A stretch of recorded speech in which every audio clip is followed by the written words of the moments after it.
Primera de Juan, capítulo 2, versículos 5 al 6.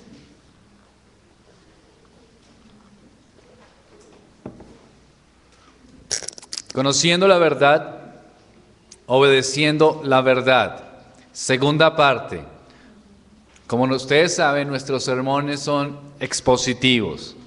Y el fin es mirar cuál es la voluntad de Dios o qué Dios revela a través de las Escrituras de una forma expositiva. Habíamos hablado en el sermón anterior acerca del versículo 3 y el versículo 4. Y en esto sabemos que nosotros le conocemos y guardamos sus mandamientos. El que dice, yo le conozco y no guarda sus mandamientos, el tal es mentiroso y la verdad no está en él. Habíamos hablado acerca del significado de lo que tenía en mente Juan en su contexto amplio del término conocer. Habíamos dicho lo que significaba conocer para los griegos del tiempo de Pablo, para los judíos y lo que significa para nosotros como cristianos, este término conocer. Habíamos dicho entonces cómo el apóstol confronta que solamente tienen que haber dos tipos de personas, los que conocen al Señor y los que no, que aquellos que dicen conocer al Señor, pero realmente no hacen lo del Señor, son unos mentirosos. Se está confrontando a los gnósticos de su época que hacían énfasis en el conocimiento y no en la verdad. Decían entonces, conocemos, pero no practicamos lo que conocemos. No importa, porque lo importante es que conocemos. Y entonces hace un énfasis en guardar los mandamientos del Señor. Eso era lo que habíamos hablado el domingo anterior. Ahora, una de las razones por que algunas personas encuentran difícil seguir las ordenanzas o seguir las palabras del Señor es porque les incomoda seguir las órdenes de un extraño. Les pongo un ejemplo. Si ustedes tienen sus hijos, cuando ustedes mandan a sus hijos que hagan tal o cual cosa, sus hijos pues procuran obedecer porque le conocen, ¿verdad?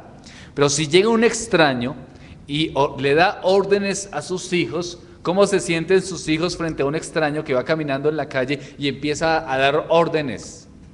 Sus hijos, lo más seguro es que se sentirán extrañados, ¿verdad?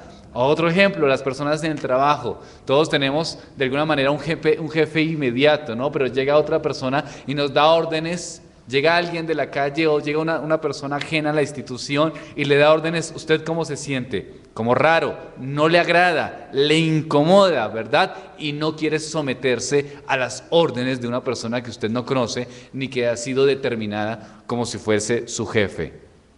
Muchas de las razones porque muchos cristianos o muchos que se dicen ser cristianos no se someten a la voluntad de Dios es que les incomoda quien da las órdenes, en este caso Cristo. Bueno, ¿y por qué les incomoda que Cristo da las órdenes, manda, pone sus mandamientos? Les incomoda porque no les conocen al Señor. Solamente tienen un conocimiento muy por encima, pero no conocen profundamente quién es Dios, quién es Cristo y quién es su obra. Cuando nos encontramos entonces con el mensaje, con la palabra, con la Biblia, con las Escrituras y con sus ordenanzas, al no conocer al Señor, ¿cómo reaccionan las personas? Rechazando la voluntad de Dios. Aunque en teoría puedan decir que conocen a Dios, pero en realidad no lo conocen porque lo que Él dice en las Escrituras les ofende. Ahí es donde está el punto, ¿no? ¿Cuántas veces no he escuchado términos de personas que asisten a iglesia, cosas como la siguiente? No, la salvación puede ser para todos y debe ser para todos, aún los que no crean en Jesucristo. ¿Por qué? Porque Dios es amoroso y Dios es misericordioso. Y si uno les dice, no, la salvación solamente puede ser a través de Cristo, y si no es cristiano y si no muestra piedad cristiana, lo más seguro es que esa persona no puede ser salvo, aunque tenga buenas obras. Muchas personas dicen, no. ¿Por qué? Porque aunque lo leen en las Escrituras, no están conforme a Cristo mismo porque no conocen quién es Dios, no conocen su obra. Cosas como la ira de Dios, uno de los atributos tan importantes de Dios mismo, la ira de Dios. Hay gente que le parece extraño esos términos. Dios tener ira, sí. Dios está irado con el impío, sí, eso dicen las Escrituras. Dios fue justo y tiene una ira santa, y la condenación de los impíos es absolutamente santa, sí. ¿Quién lo dice? La Biblia. Pues no puedo creer eso, porque ese no es el Dios que yo conozco. ¿Por qué? Porque usted realmente no conoce a quién, a Dios. Muchas objeciones se levantan a través de las Escrituras, y esas objeciones se ven en las vidas de las personas que dicen ser creyentes, pero en realidad no están conociendo a Dios. No le obedecen porque no le conocen. Aquí el punto que trata Juan entonces es el siguiente, pensando en los gnósticos un poco de lo que hemos visto. Conocer a Jesucristo es el término, es la idea. Conocer a Jesucristo. ¿Realmente conoces al Señor Jesucristo? Bueno, si le conoces a Él, entonces permaneces en Él. Es otra idea que da. Y si permaneces en Él, estás en Él. Bueno, si conozco a Cristo, permanezco en Cristo, estoy en Cristo, entonces ¿soy cristiano? Sí, eso es lo que está diciendo Juan. ¿Cómo sabes si realmente eres cristiano? Es interesante esto, ¿verdad? ¿Por qué? Porque está hablando a la iglesia, ¿no? Y está hablando a personas que dicen que son cristianas. Es decir, la idea es la siguiente, que desde el principio, desde el comienzo de fundarse la iglesia de Cristo y de su desarrollo apostólico, muchos se congregaban en las congregaciones pensando que eran cristianos, pero en realidad, ¿qué? No lo eran. Interesante, ¿no? Muchos se sentaban en las sillas y pensaban, qué buen cristiano soy. No hago esto lo hago más o menos, y esto definitivamente lo hago, no lo hago. Realmente yo soy cristiano y creo eso. Y dice que se levantaban y decían que eran del Señor y que conocían al Señor, es el punto acá. Y Juan entonces trata de aclarar la realidad. ¿Cuál es la realidad? Que muchos que dicen ser, en realidad no son. Bueno, y entonces, Juan, ¿cómo sé si soy? Bueno, eso es lo que voy a explicar, dice Juan. Estas son las características de los que sí son y cómo saber que sí somos. Ese es el propósito, que el creyente, que el que está escuchando, que el que está leyendo la carta pueda asegurar que está en Cristo y que conoce a Cristo y que es un cristiano de verdad, que sepa que es de Cristo. ¿Y cómo entonces lo sabemos? Pues hay una prueba que manifiesta Juan. ¿Cuál es la prueba para saber si estoy en Cristo Jesús? Lo que está diciendo es la obediencia en los textos que trata. Conocer entonces es tener comunión con Dios. Si decimos que le conocemos, como vimos en los textos anteriores y en el primer capítulo, quiere decir que tenemos una comunión con el Señor. Y si tenemos una comunión con el Señor, tenemos la vida eterna. No se puede llegar a una vida eterna sin conocer al Señor de la eternidad. Hay personas que creen que no saben si son creyentes o no. Y está bien. Hay muchos que en algunas circunstancias de nuestra vida hemos pensado, ¿será que soy del Señor? ¿Será que no soy del Señor?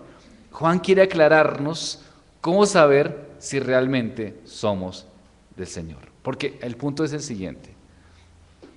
Para responder a esa pregunta, no se trata de lo que nosotros decimos ser, sino lo que en realidad somos.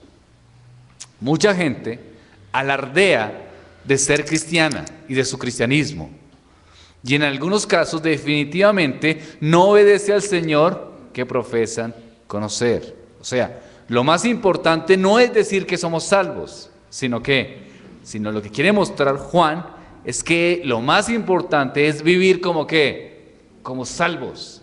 No lo que yo digo, sino también, pues, lo que yo vivo. Primera de Juan, entonces, capítulo 2, versículos 5 y 6. Pero el que guarda su palabra, En este verdaderamente el amor de Dios se ha perfeccionado. Por esto sabemos que estamos en Él. El que dice que permanece en Él debe andar como Él anduvo. Vamos ahora a Mateo capítulo 28, versículos 18 al 20. Mateo 28, versículos 18 al 20.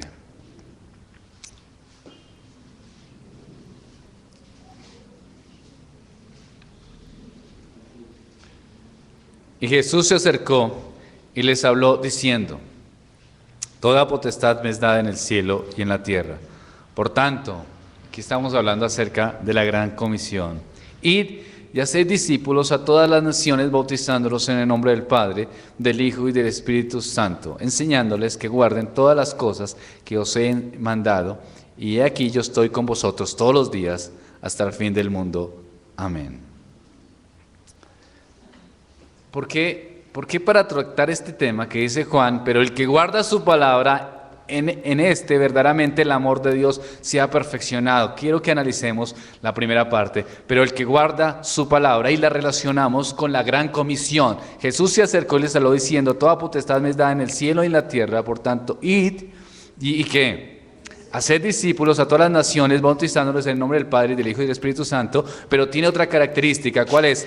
Enseñándoles. ¿Qué debe enseñándoles? Pues lo que dice Juan. ¿Qué dice Juan? Que guarden ¿qué? Su palabra. Ahora, eso es evangelizar.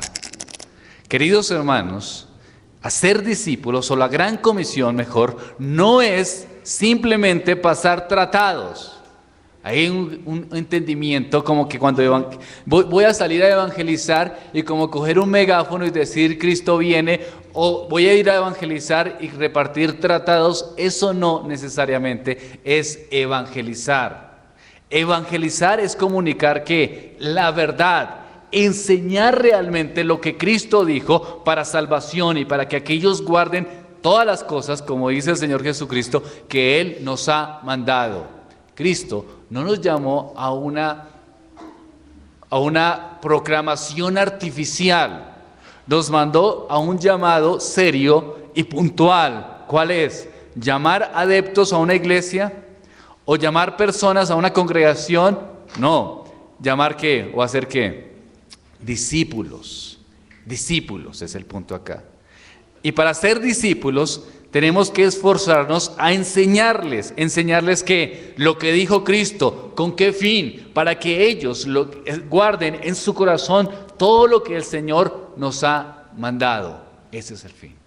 Eso es lo que tenemos que hacer. Esos son los que son de Cristo y del Señor. Debemos predicar el Evangelio de Cristo una y otra vez a los perdidos, no de una manera artificial, sino una manera profunda, para que ellos puedan reconocer a Cristo y su obra, como veíamos hace 8 días. El trigo y la cizaña van a crecer juntos. Es la realidad, es la verdad. Tendremos en las congregaciones ovejas y cabras, y una congregación será difícil en la medida de la cantidad de cabras que tenga la congregación y no de ovejas. ¿Por qué? Porque cuando las ovejas escuchan la voz de Dios, ¿qué hacen? Se someten. ¿Por qué? Porque ¿quién es el que está hablando? Dios mismo está hablando. Entonces, ven el texto, se les aconseja de acuerdo a las Escrituras y reconocen esta verdad y dicen: me someto a esta verdad. ¿Qué hacen las cabras? ¿No les parece? Prefieren seguir de acuerdo a sus propios pensamientos y a la idea que tienen de sí mismos, pensando: esto es lo que yo creo y esto es lo que yo quiero hacer. Entonces el apóstol está diciendo, Juan está diciendo: pero el que guarda su palabra, o sea, los que son seguidores del Señor, a esto tenemos que formar en los discípulos que sean seguidores del Señor, que sean fieles a lo que Dios ha mandado.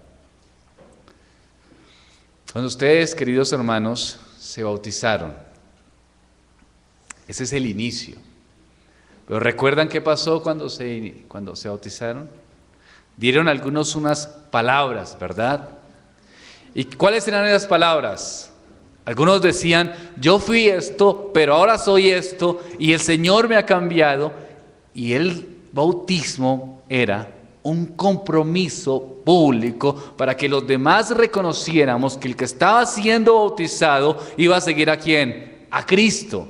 Y iba a seguir a Cristo no de acuerdo a sus propias ideas, sino a lo que el Señor ¿qué?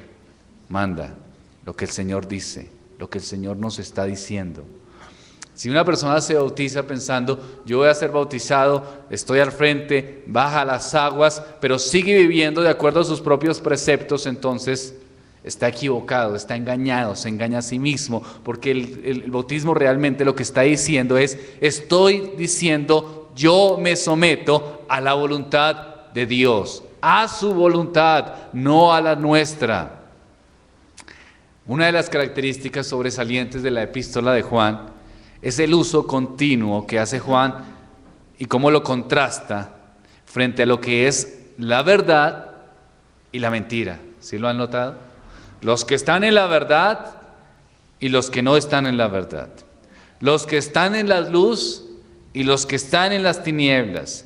Los que aman y los que no aman. Ese es el contraste continuo, es decir, los que han sido del Señor, los que se levantan del Señor, tienen estas características, porque hay otros que están en la iglesia, pero que no son del Señor, que tienen estas características. ¿Cuáles son los que del Señor?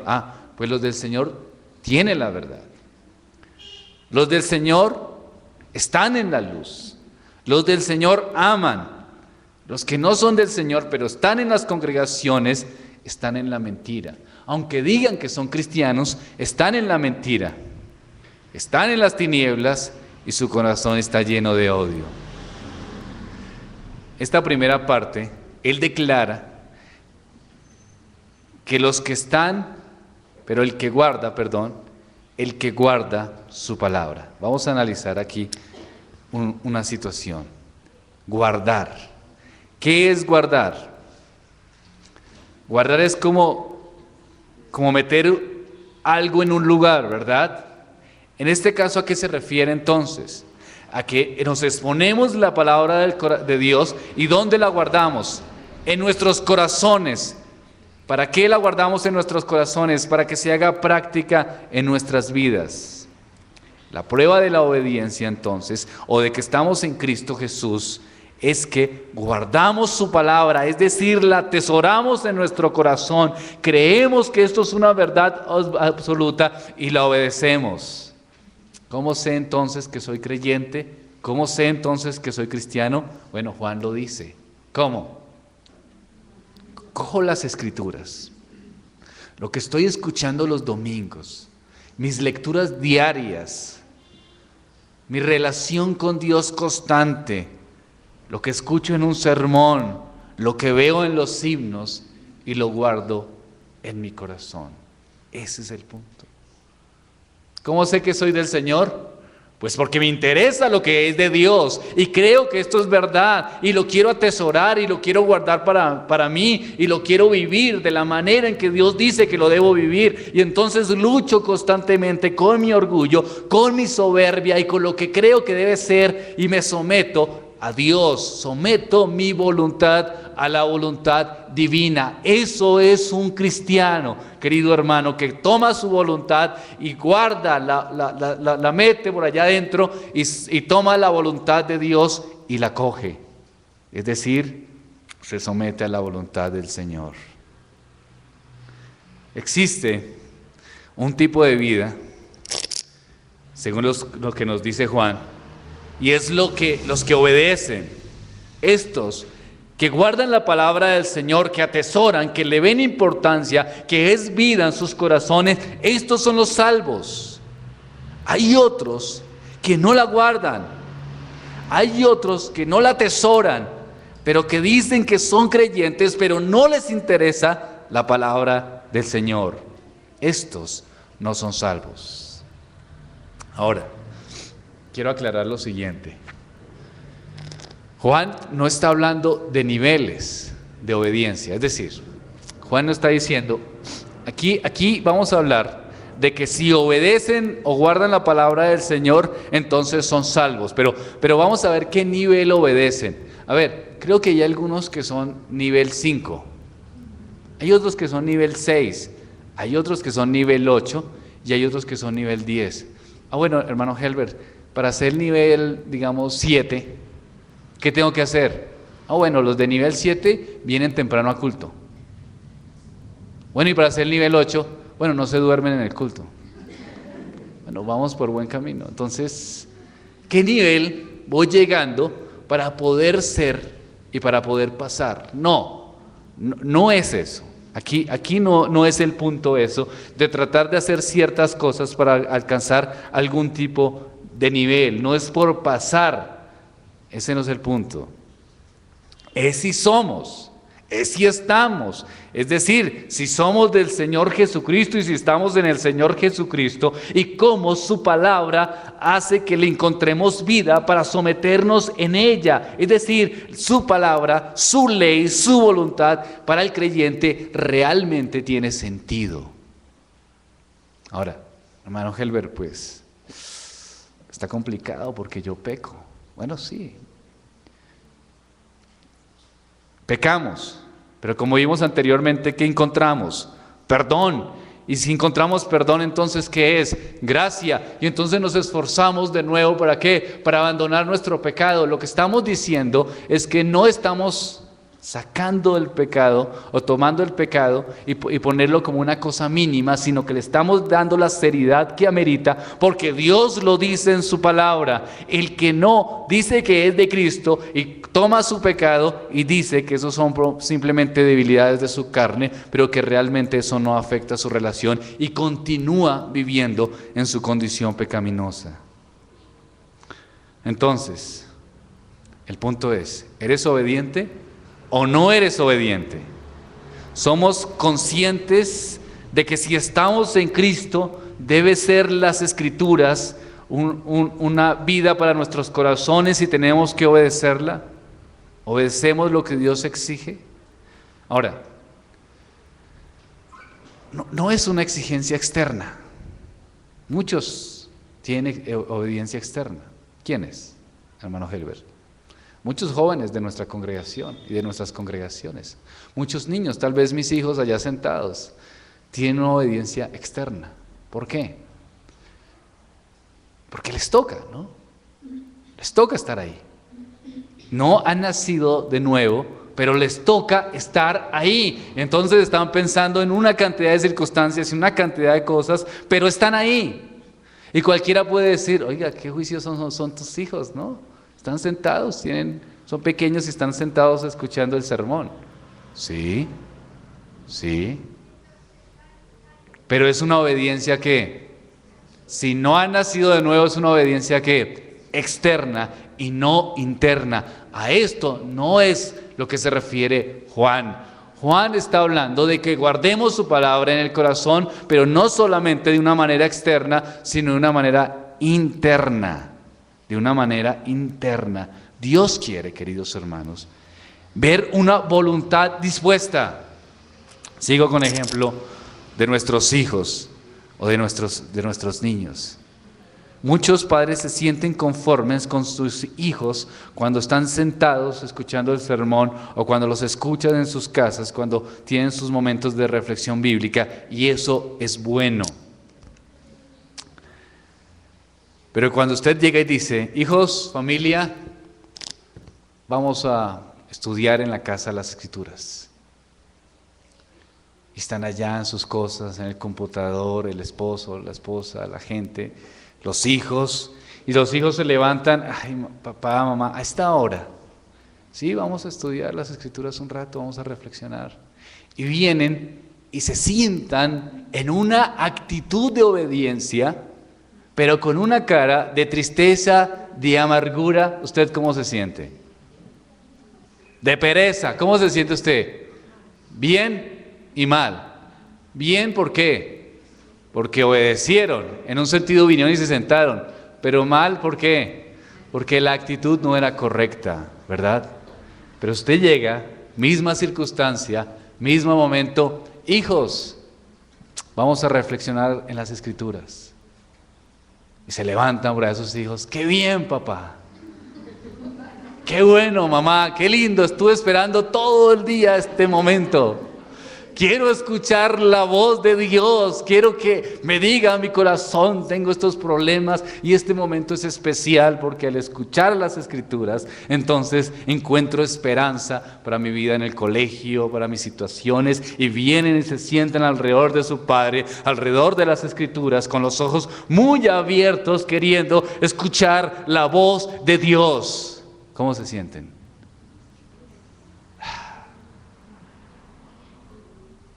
¿Cómo se sienten? Eso es lo que pide Dios.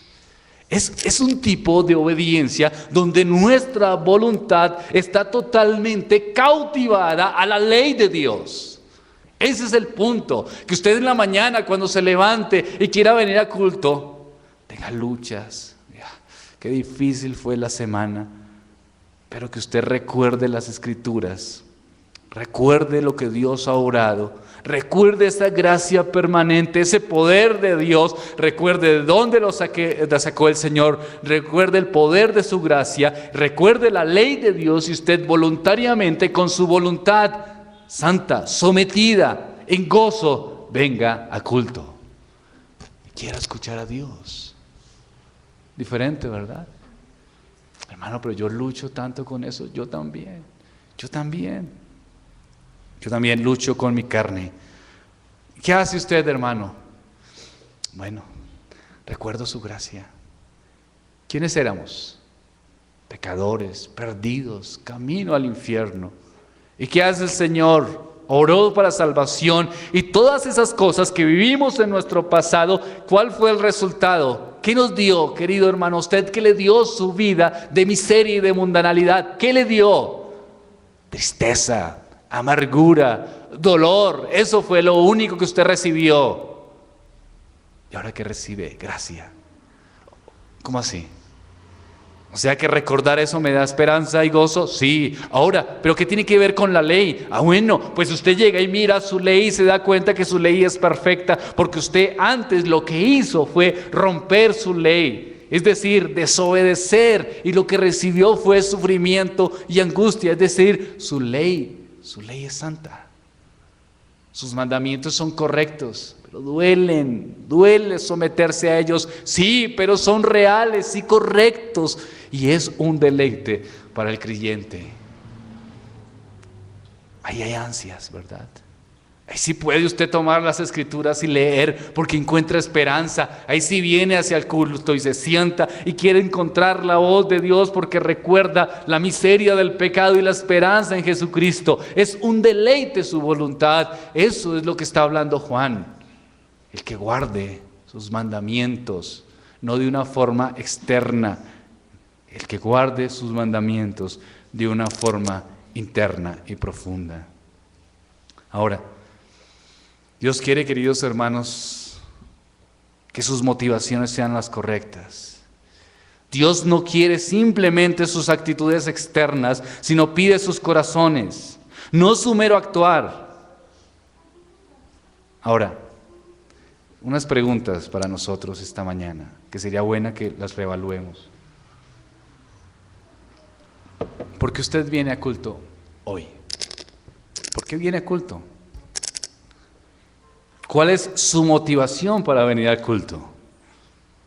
¿Porque le toca? ¿Por qué lee las Escrituras, coge la palabra de Dios y la Biblia y dice, no, tengo que leerla porque si no la leo, entonces de pronto me va mal en este día? Hay personas que toman la Biblia como una especie de agüero, ¿no? Si no la leo, de pronto me va mal.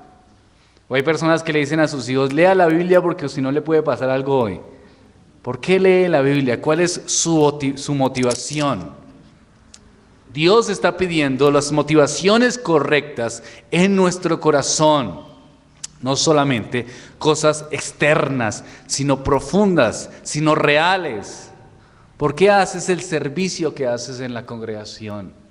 ¿Porque eres asistente de culto? ¿Porque predicas? ¿Porque diriges el culto? ¿Por qué? ¿Por qué haces lo que haces en la congregación?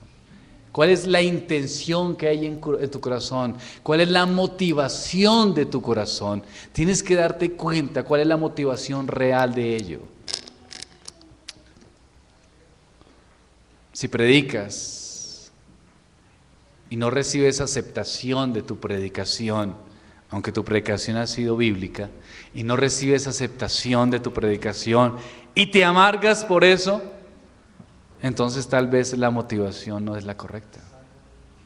Si sirves en la iglesia, recoges las sillas, estás en la puerta y nadie ni siquiera te da las gracias y sales de aquí de la iglesia amargado pensando yo sí llego temprano y los demás no llegan temprano, entonces ¿cuál es la motivación correcta? ¿Será que el servicio y la obediencia a Dios tiene que producir amargura? ¿Cuál es la motivación correcta? ¿Cuál es la motivación correcta en tus deseos, en tus servicios, en cómo tratas a tu esposa? Yo a veces, voy a decir esto, espero no ofender a nadie porque yo a veces digo cosas y ofendo. Hay personas que por las redes sociales postean una cantidad de cosas hacia sus cónyuges y hacia sus hijos y hacia sus familiares, y yo pienso, ¿será que sí se lo dicen en la cara o será que lo viven de acuerdo a lo que... ¿Cuál es la intencionalidad que yo tengo en que todo el mundo diga, te amo, mi esposa, eres la más linda, la que yo más quiero, es lo que más amo, tan poco desconocidos, ¿no? ¿Cuál es mi motivación interna? ¿Qué es lo que yo deseo para ese tipo de cosas? ¿Que los demás vean cómo yo soy de buen padre? ¿Que vean los demás cómo soy de buen esposo? ¿Necesito hacerlo? Es la pregunta. ¿Necesito hacer eso yo? No. Necesito es someter mi voluntad a la voluntad de Dios y como resultado de eso, ¿qué va a dar? Un buen esposo. Como resultado de eso va a dar un buen padre si está sometido a la voluntad de Dios. Eso va a dar buenos esposos, buenos padres, buenos hijos. Muchachos, hombres que están diciendo, ponen, te amo mamá, eres lo más lindo, sin ti no puedo vivir. La mamá tiene 80 años y no tiene Facebook ni nada. No sé a quién se los dice, ¿no? ¿A quién se los está diciendo? Pues que todos los demás veamos que quiere a la mamá, pues qué bueno, ¿no? Pero la mamá ni siquiera lee eso. ¿Por qué no va y se lo dice en la cara, no? Dígale, mamá, te amo, esposa, te amo, te pido perdón si te he fallado, te quiero, no me importa que los demás no me vean cómo soy de buen esposo, pero soy buen esposo contigo y lo soy porque mi voluntad está sometida a la voluntad ¿de quién? De Dios. Ese es el punto. Dios quiere que veamos las motivaciones. Dios pide realmente nuestro corazón. ¿Qué es el motor que nos mueve para hacer lo correcto? ¿Por qué haces lo que haces? ¿Cuál es el impulso? ¿Cuál es tu motivación? Viene otra pregunta. ¿Por qué eres cristiano? ¿Por qué eres cristiano? Bueno, eso es obvio, ¿no? Bueno, a veces no tanto. A veces no es tan obvio. A veces somos cristianos porque tenemos ciertos complejos y no tenemos o nunca hemos tenido un grupo y en la iglesia encontramos buenos amigos. Uno puede ser cristiano por eso. Me encanta la iglesia. ¿Por qué? Porque hay buenos amigos en la iglesia y somos un grupo y hacemos cosas. ¿Qué otras motivaciones pueden hacerte? ¿Por qué eres cristiano? ¿Por qué eres cristiano? Bueno, porque desde pequeño me llevaron a la iglesia. Supongo que ya soy cristiano por eso, ¿no? Simplemente estoy aquí porque siempre he estado. ¿Por qué eres cristiano? Porque a todo el mundo le he hecho cristiano y donde les diga que ya no, entonces ¿qué van a pensar, no? Esas son motivaciones incorrectas. Y es una pregunta que tenemos que hacerla. ¿Por qué soy cristiano? Bueno, yo estaba en una reunión, empecé a asistir a una iglesia, me pareció correcto, me bautizaron y bueno, aquí estoy. ¿Por qué asistes al culto? ¿Por qué lees la Biblia? ¿Para qué? ¿Cuál es el fin? ¿Es por obediencia? ¿Pero es sometiendo tu voluntad a la voluntad de Cristo? Si es por obediencia, entonces significa que lo que tú quieres hacer es dejar tu deseo y tu voluntad para hacer la voluntad de Cristo. Para eso, queridos hermanos, para hacer la voluntad de Cristo y no la nuestra, tenemos que siempre tener en cuenta nuestras motivaciones, aún las buenas motivaciones. Yo siempre que estoy preparando mis sermones, siempre estoy pensando, aún como docente, siempre estoy pensando, ¿cuál es mi motivación para decir esto? ¿Cuál es mi motivación para decir lo otro? Ayúdame, Señor, que no vaya a caer en la trampa de querer agradar a las personas para recibir admiración, porque sería una motivación pecaminosa, ¿no? ¿Qué más quiere uno, verdad? Por eso me gusta predicar los viernes en el colegio. Imaginen ustedes 120 adolescentes, ¿no? ¿Ustedes tienen algún adolescente? Es difícil, ¿verdad? Imaginen 120. 120 adolescentes que no quieren ni desean. La iglesia está atenta. Bueno, hay algunos que se duermen, otros que no quieren, pero la mayoría están atentos. Pero allá la mayoría están diciendo, ¿a qué horas termina el profe? ¡Qué pereza! Ya va a empezar la capilla. Algunos hasta se tratan de esconder para no desean las cosas espirituales y después llegar y hablarles acerca de Cristo, su obra, del pecado. Alguna vez un muchacho me decía, es que siempre es lo mismo, profe, que el pecado, que Cristo, que el pecado. Eso ya lo sabemos, profe. Verles las caras como que no quieren, como que no desean, eso me incomoda muchísimo. Y me alegra esa incomodidad, porque me siento que estoy haciendo lo que Dios dice. Cuando trato de satisfacer los deseos del público, ahí es donde estoy, o donde puedo estar pecando contra Dios. ¿Me hago entender? ¿Cuáles son mis deseos y mis motivaciones correctas? Como pastor, como esposo, como padre, ¿cuáles son mis motivaciones correctas? ¿Estoy haciendo las cosas realmente para agradar a Dios o solamente vivo para agradarme a mí mismo? Cuando hago una compra, cuando llevo a mi familia a algún lugar, cuando trabajo más de lo necesario, ¿cuáles son mis motivaciones correctas? ¿Qué es lo que mueve mi corazón? Y si no es Cristo, querido hermano, entonces usted puede ser como los que está diciendo Juan, que dicen conocer a Dios, pero en realidad son ¿qué? Bueno, no lo dije yo, lo dijo Juan, ¿no? Esta es la realidad, ¿cierto? Los mandamientos de Dios son santos, los preceptos de Dios son santos, la palabra de Dios revelada se culmina en Jesucristo. Hebreos dice, en estos postreros días nos ha hablado por el Hijo, a quien constituyó heredero de todo y por quien asimismo hizo el universo. Juan dice que el eco de la voz de Dios es Jesús mismo y su revelación, ¿dónde la encontramos? En las Santas Escrituras. Ahí instituyó la Santa Cena, por ejemplo. ¿Y qué dice en la Santa Cena? Si alguno me ama, ¿qué dice? Obedecerá mis enseñanzas. Juan 14, 23, dice el mismo Señor Jesucristo. Respondiendo Jesús se le dijo, el que me ama, de nuevo es esa palabra linda, ¿no? Mi palabra que guardará, y mi Padre le amará y vendrá a él y haremos morada con él. Mi palabra guardará. Si le conocemos, como consecuencia de conocerle es obedecerle. Todo aquel que obedece la palabra de Dios experimentará el ilimitado amor de Dios. Ahí es donde está el punto. Vamos a adelantar un poco.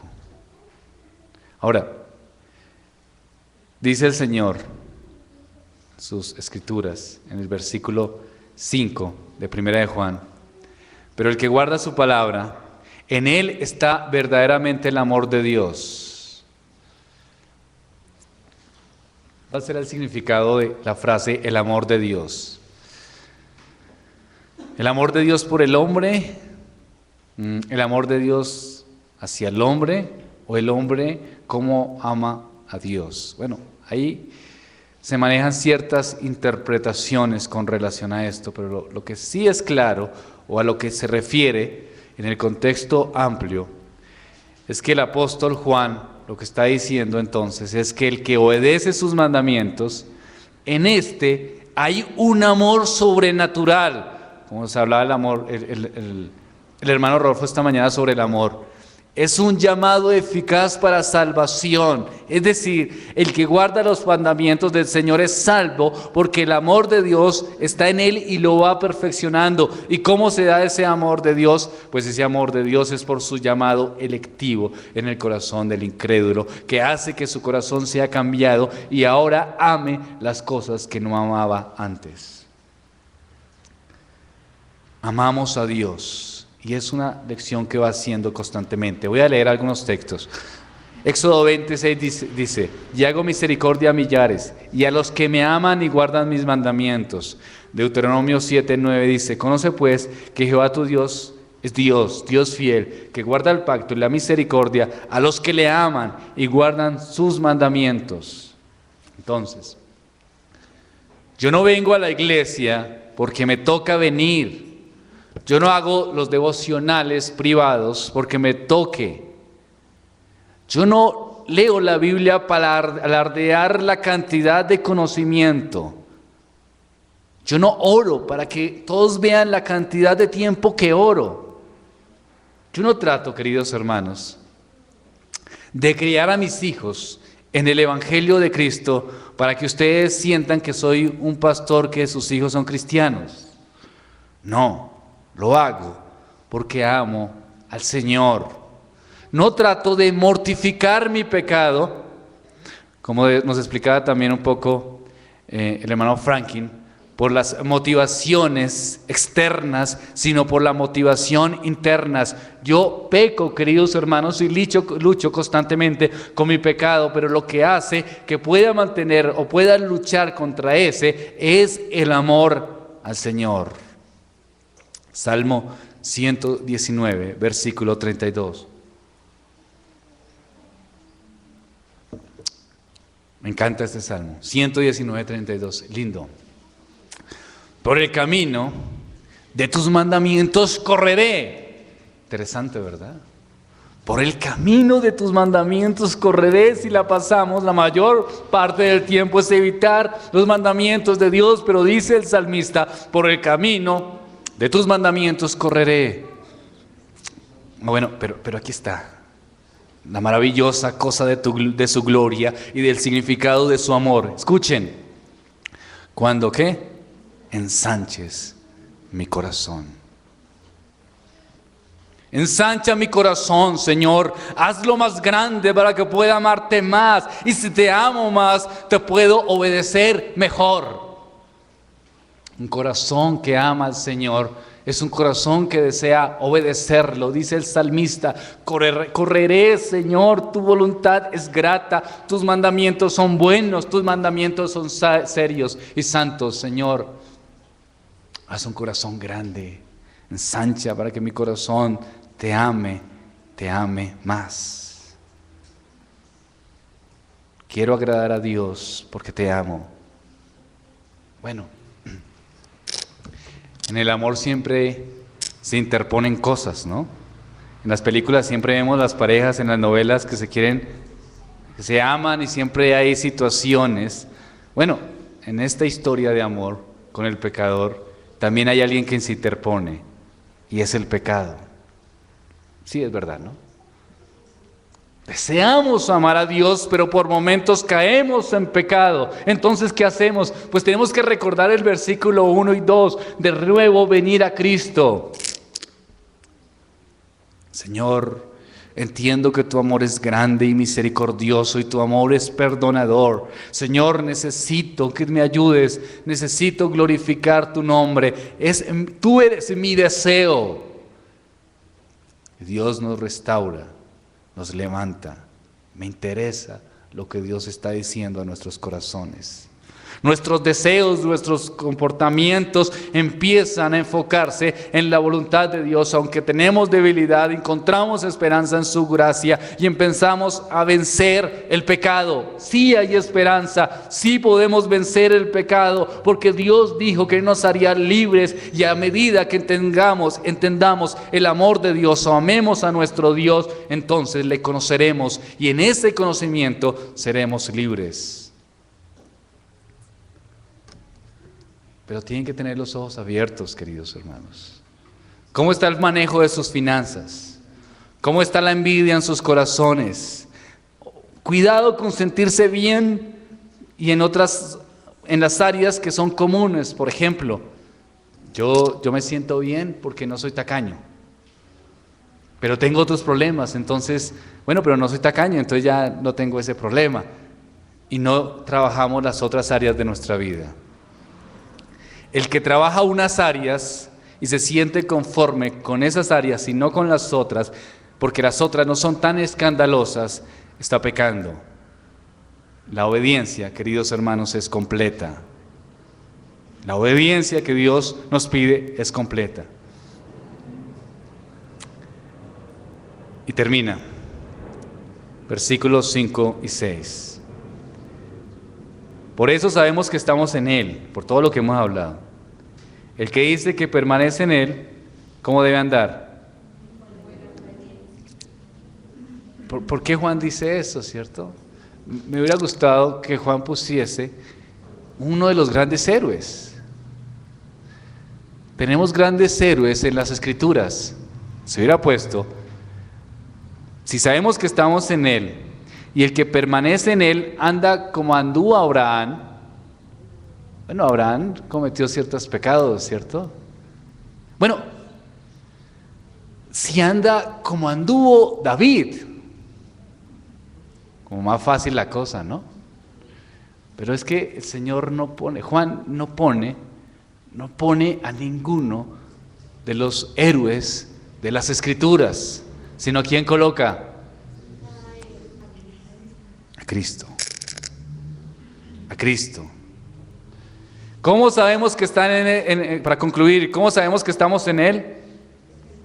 Si estamos en Él, vivimos de acuerdo a como Él anduvo. Es decir, vivimos de acuerdo a sus preceptos, como Él quiere que vivamos, como Él anduvo. Él es nuestro parámetro, a Él nos entregamos y nuestro modelo de vida es Dios mismo, Jesucristo.